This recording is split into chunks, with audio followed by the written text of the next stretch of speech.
The summer of 2004 was a magical one. The electoral race between George Bush and John Kerry was just heating up, and the U.S. was handing over governmental power to the Iraqi people. And the artist Usher was tearing up the charts. Yeah!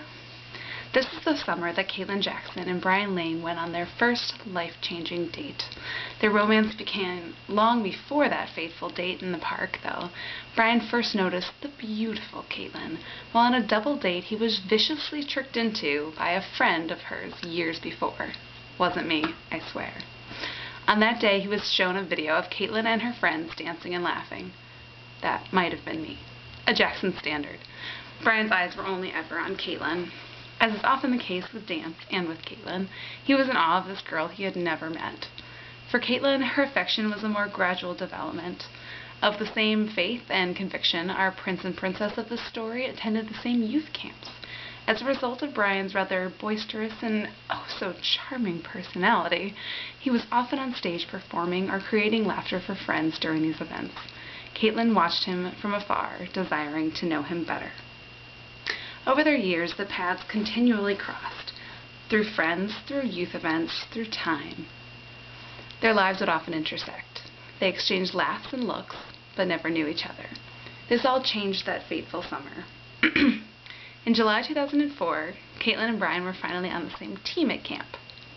During the competitions and downtime in the week, they would share about their lives and faith. Mostly they would laugh and laugh and laugh.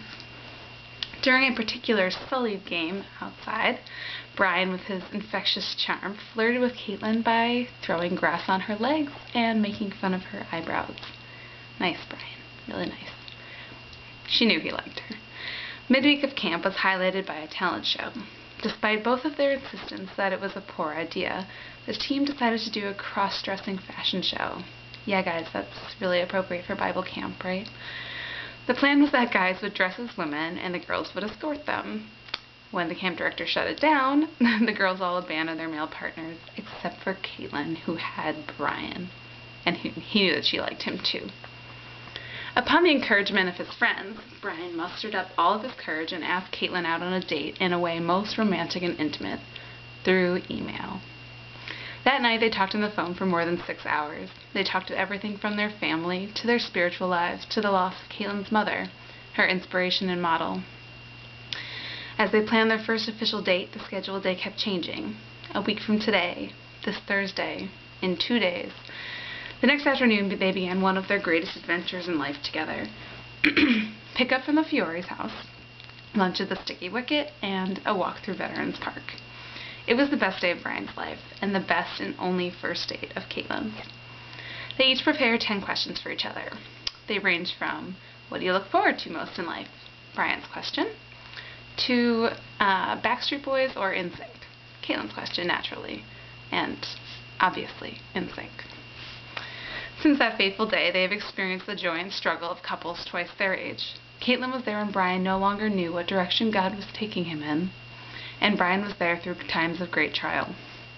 4 years of multi-state distance, countless tears, sleepless nights, thousands of miles, 6 years, and laughter, and prayer, and love, and dedication.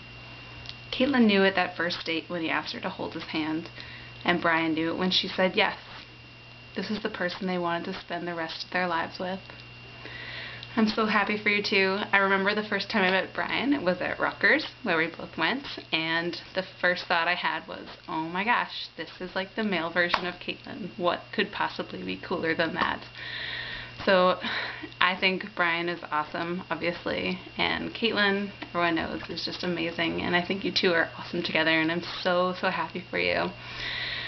And I apologize if the quality of this video is really bad because I only have a really tiny little crappy camera, but I love you both.